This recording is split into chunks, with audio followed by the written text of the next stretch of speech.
This is the Bread Over Stones podcast, episode 10, Confessions of a Poké-mom. Welcome to the Bread Over Stones podcast, the show that gives grace-driven solutions to heal, unite, and inspire families. Your host is Matthew Morgan, a licensed professional clinical counselor in Ohio, a pastor, and my husband of over 20 years. And my dad. He loves bringing families together and helping them relate better with one another. At Bread Over Stones, you'll add to your toolbox as a parent and a spouse in order to improve the way you communicate, discipline, and ultimately show your love for your family. So welcome to the show. Hi, welcome to the Bread Over Stones podcast. As always, I'm your host, Matthew Morgan. This is an outreach of Covenant Family Wellness that provides online therapy to individuals and families in Ohio. You can find out more about that at covenantfamilywellness.com. So for those of you joining us by video, you've probably already noticed that I am not alone in the studio today. Those of you joining by audio, this is going to be a brand new surprise to you. So I'm honored to have my first guest on the show. I asked her on because I caught her doing one of the things that I always find myself very strongly suggesting to almost every parent. And this is also going to be my challenge this week too for all of you, but I'm getting a little bit ahead of myself. So my guest is Martha Morgan. She's a mother of one, but she watches two toddlers out of her house as well. She is also the voice of the introduction to Bread Over Stones, and she is my wife. Would you like to say hello? Hi. And a woman of many words. So we've been friends for over 22 years now. We met at a church when she was just a mousy teenager running around the pews of a little church in Baltimore, Ohio. And my grandparents worked hard to fix us up, thinking that we'd be a good match. And we married shortly after that, and we've had quite the adventure so far. We did struggle with infertility for some time, about 13 years. And I think both of us were equally surprised when our son suddenly made his appearance into this world. So yes, for the last 8 years, our adventures have changed a lot. We've gone from doing more grown-up things to enjoying life as a parent, even as an older parent of a younger child. So... and of course, being a boy mom has its own set of adventures as well, and we'll get to that in a second. But, for me personally, it wasn't that much of a shift because I've been a boy for pretty much most of my life. I think pretty much my whole life. I grew up playing Transformers and G.I. Joe, getting dirty and going creaking and picking up crawdads and giving them briefcases of shale and all of those things. And of course, fart jokes were the funniest thing in the world. Okay, in fairness, yeah, I was just going to say, not much has changed. So I want to zero in on just one area of being a boy parent. And it's going to sound so much like an advertisement for Poké-mom, but rest assured, I am not, I don't work for Niantic. I'm not employed by them. I'm not getting any kickbacks, although if you hear this and you want to throw some money our way for sponsorship, I'm all for selling out. Absolutely, just let me know. So, for me personally, I just missed the Poké craze the first time it came around. I was too old to have it be new. I was too young for it to be retro. And so it literally just passed by me, and I thought this thing had completely died off. I did play the collectible trading card games in college. So that was about the limit of my experience. And so when my son came to me, he was probably 4 or 5 at the time, and he said that he wanted to play Pokemon, and particularly the card game at that time.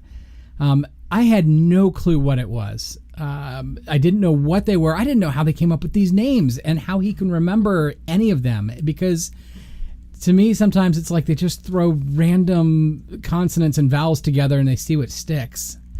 But when he wanted to play, I was like, sure, I've played some trading card games. I know how procedural games go, and I can do that. Not a problem. And therefore, when Pokemon Go came around, I was a little more prepared for that. And quite frankly, as a mental health counselor, I found it fascinating. Now, I love the physical aspect. I love that it's a game that encourages us to get out and move around and keep the left-right going through walking and using our hands. But also, it was fascinating to see people who had just completely cloistered themselves away for the longest time because video games tend to be more of an introverted activity. Suddenly, they're out at the parks in mass. I mean, the parks that had been dead. I remember a friend of mine, a coworker, we would go and walk around this small park in Whitehall on our lunch break. We worked together. We just go over there and walk. And as soon as the Poké craze started, people were everywhere. And on top of that, they were talking to each other. I mean, complete strangers actually holding conversations. So, yeah, I found it to be fascinating. And I was impressed about it, too. And my son and I, we still play. Those of you who are on our Facebook page, you're going to notice that there's a lot of Facebook Lives that come from our Poké Walks. That's my justification for going out there because now it's a business time. So for me, again, it was a very natural progression, even though it stretched me a little bit. And we've spent a lot of time playing. Now, my wife, on the other hand, this is kind of new to her. So, Martha, you grew up with a few boys around your house, right? Yes, I have 3 brothers. 2 are older and 1 is younger.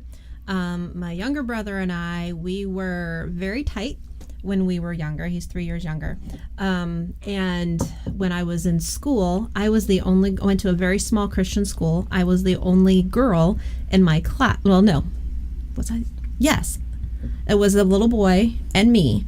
And the school was very small. I was very excited when we got a girl in our class. It was awesome. But growing up, I had mostly boys to play with. So when I was little, playing boy things came very easy. But as I grew and matured and puberty hit, I didn't want to do a lot of the playing with G.I. Joes and race cars and stuff like that.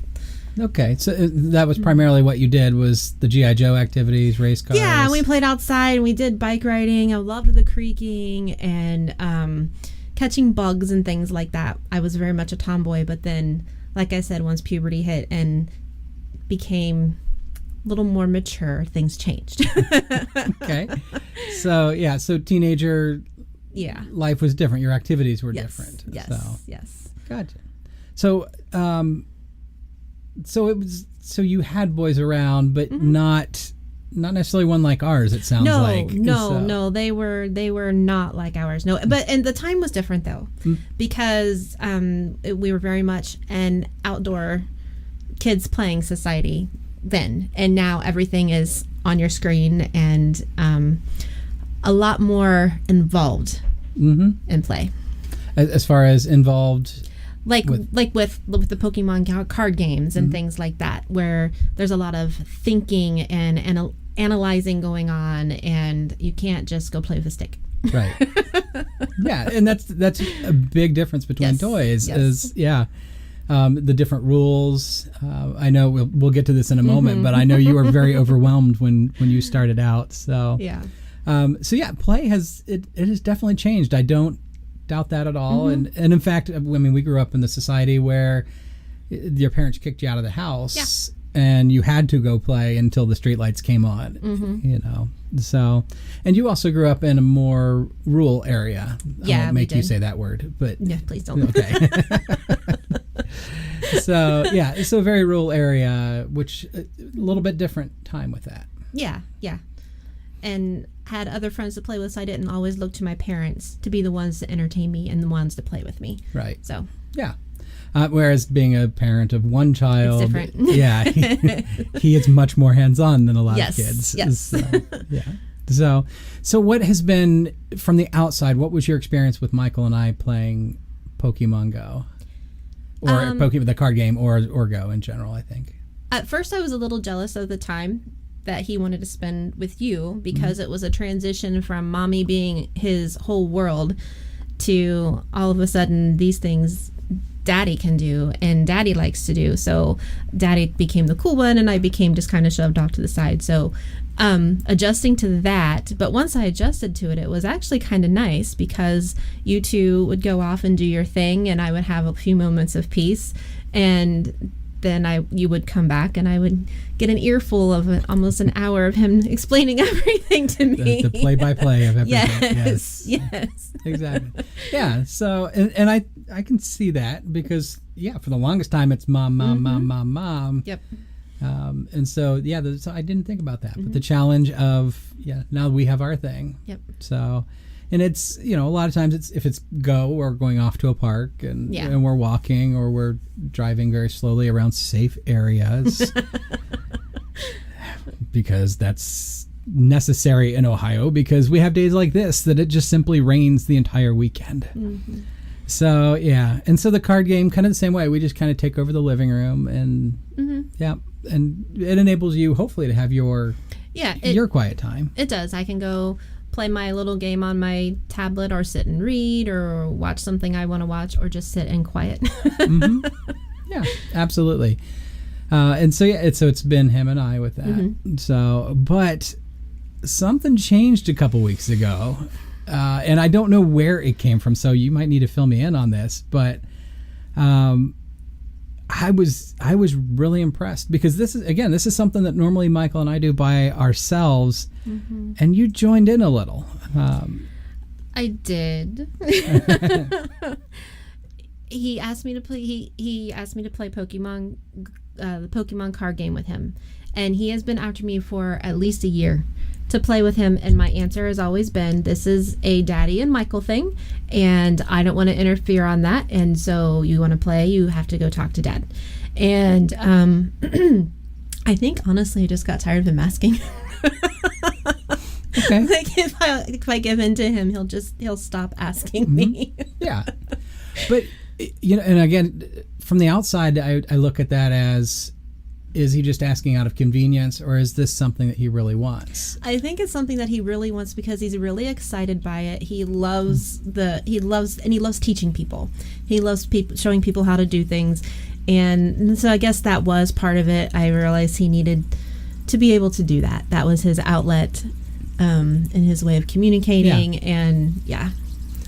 So I can see that. I definitely so. Yeah.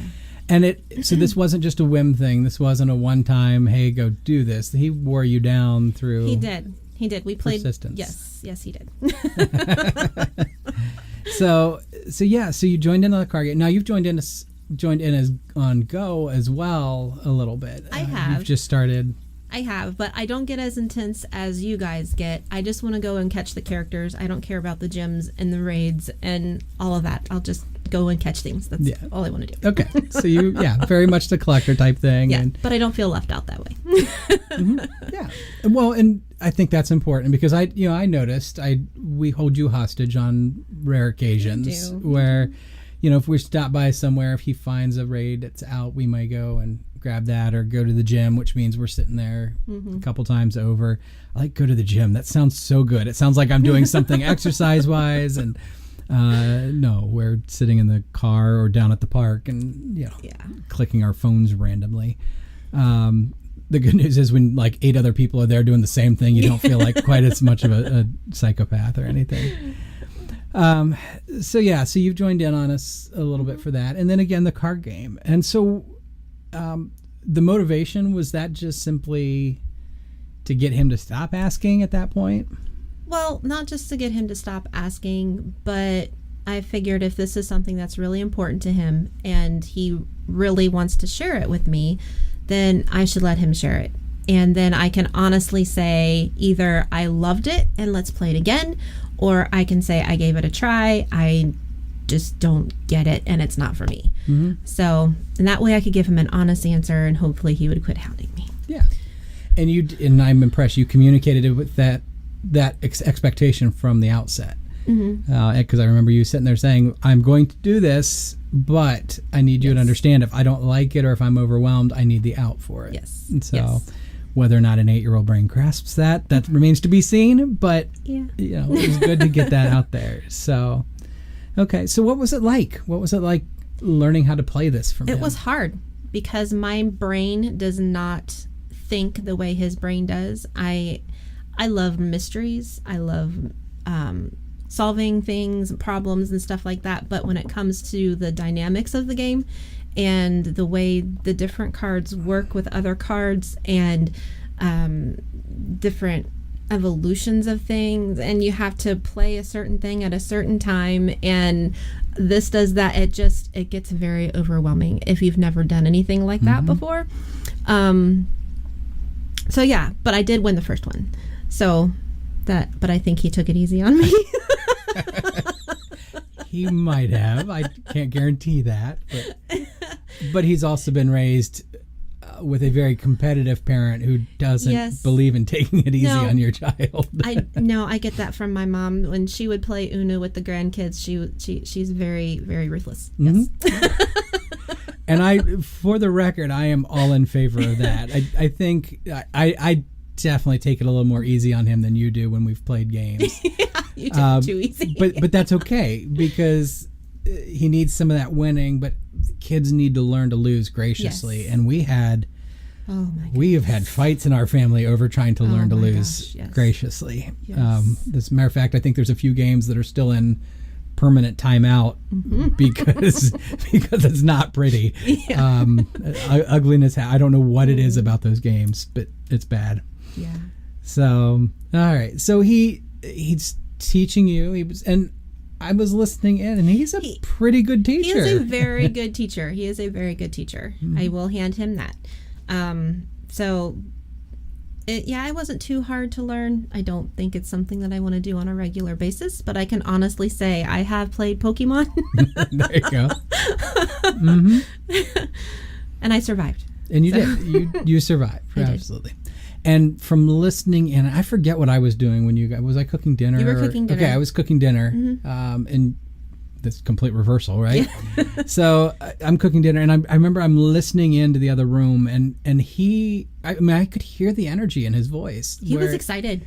He was excited that you were doing this. And I think you were right. I think he loves that explaining aspect. As a matter of fact, if anybody has been around him for any length of time, he loves to explain the things. Yes. Thoroughly. I will probably end up with him on the podcast, I would imagine, because he's been wanting to start his own YouTube channel all summer.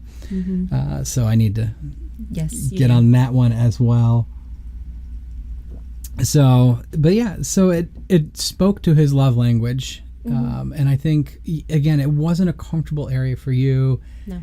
It's not something that energized you necessarily. No. And the actual playing of it. But I thought it was very interesting because we asked for feedback from him afterwards. Yes. And it was, how did we do? And what did we? I think we scaled it, right? A 1 to 10. Yeah. Right? And, so how did Mom do on a scale of 1 to 10? It was like, what, a 2 or a 3? Yeah, he was pretty harsh in his judgment. He was. So, because you did not play as well. I mean, obviously... I understand it completely. Trying to track those details and understand that is challenging. Yes. If you've never played the games, any kind of game before. Yes. But even Pokemon, it has its own curve. And then again, trying to learn these names of everything. He has them all memorized. I don't know how he does. Yeah. Even playing Pokemon Go, which is my biggest exposure, I can come up with some of them. But like the other day, he was asking me, he's like, which one is it? I'm like, it's the whirly propeller head thing. And he knew right what I was talking about. So your Pokemon performance, I think, was less than stellar. But he also added a second grading system to this. Yes, he said that he was very impressed with me for being willing to try. And I think that meant more to him, me trying, than me doing well. Yeah, absolutely. And that was the moment that blew my mind out of this whole thing, right? Because I tell clients all the time, when I'm working with parents, whether the kid is the client or the adult is the client struggling with the kids, I always tell them one of the things you need to do is get into their world and understand them.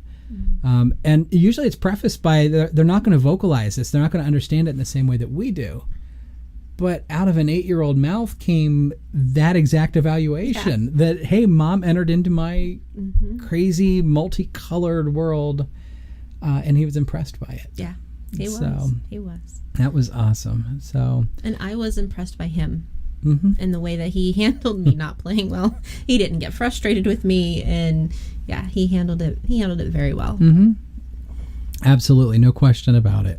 And so you learned something. He learned a lot. It sounds like I learned a lot because it was great to be there as the dad in this situation. and getting to see things firsthand. So what would you recommend to moms or just parents in general whose kids are into something that's different than what they like to do? Try, because the worst that could happen is you don't like it, but the best thing that can happen is that you do, or you gain new insight into your child and the connection that you get with them, and you see that they see a different side of you, that you're willing to do something different, and just the fact that, because our kids are growing so fast and they're growing up so fast, and they're not going to want us to play with them much longer. So they're going to stop coming to us. So we need to make that connection. If we make that connection with them while they're still young, then hopefully as they get older, they'll come to us for things that are more than just games, if we're able to make that connection. Mm-hmm. That's awesome. Those are the gems of this thing. I'm going to have to write those down. I don't know that I could have said it any better. So, absolutely. Yeah, being able to spend time with them, enter into the world, and those times are going to magnify. And I think I talked about this in a previous episode, is that kids magnify whatever we do. And, you know, if I guarantee down the road, he's going to look at this and say, yeah, my mom used to play cards with me all the time. And maybe it was once or twice. Yeah. Because I look back and I always think about that with my parents, but no, it was usually just a few times at key moments of their lives, or key moments of my life at that time. Yeah. So good. So your recommendation was simply to try it. Yeah. The worst that can happen is you don't like it and move on. But you're right, they change, and most of the time those interests aren't going to be there. I think the Poké-mom craze is probably one of the weirdest things, because it's been going on for so many years with him. Yeah. Absolutely. Yeah. But then it also spans generations, because there's people my age who played it. Yep. It wasn't my thing, but and then obviously people younger, they have various iterations of it as well. So I think, but it always changes a little bit. So it's nice to be able to be there, to be part of things. So we probably, we've been down here talking for about 20 minutes now, a little over 20 minutes, and he's been upstairs playing quietly. So we probably need to go check on him. What's going on. Thank you very much for letting me into your lives today, or letting us into your lives. I appreciate my guest, Martha Morgan. Hopefully we'll have her on, because she tends to be close to the podcast as well, as she is comfortable. And I appreciate you stepping out of your comfort zone on this one too. You're welcome. So we're going to have to make Mommy a cake tonight. So anyway, I do want to leave you with a challenge, because that's always my goal, is a little bit of homework. It's throwbacks from my teacher era. But I don't want you to listen just to listen. I want to listen for change. And so for those of you who are out there, I want you to look at whoever your significant other is, the reason why you've been tuning into these podcasts, whether it's a special friend or a spouse or a child, whoever it is that's your family, that's part of your circles, go to them and let them choose an activity. If it's a kiddo, let them choose the game and play by their rules. Just once, just twice. It doesn't have to be all the time. Some people get a little irritated by that. But I think sometimes we learn, and when you do that, by the way, sit and watch them and learn the way they do things, or learn what's important to them. So, but take some time with them, whether it's playing a game or going to a certain park or watching a show together. And that's one thing I didn't mention in the midst of all this, is you sat down and had breakfast with him the other day and watched one of his cartoons with him. So these are chances that we have just to kind of be able to be part of things. And the Bread Over Stones way is about having those grace moments where we can just give of ourselves into somebody's life. So thank you for giving of yourself and your time, for tuning in to Martha and me today. And I will definitely talk to you next week when we get on to the next session. So thank you very much. Pray that you receive the bread of God's grace today, and that you are able to pass it on to others. God bless you. special thanks to Kevin MacLeod from Incompetech.com for the music at the opening and closing of this show.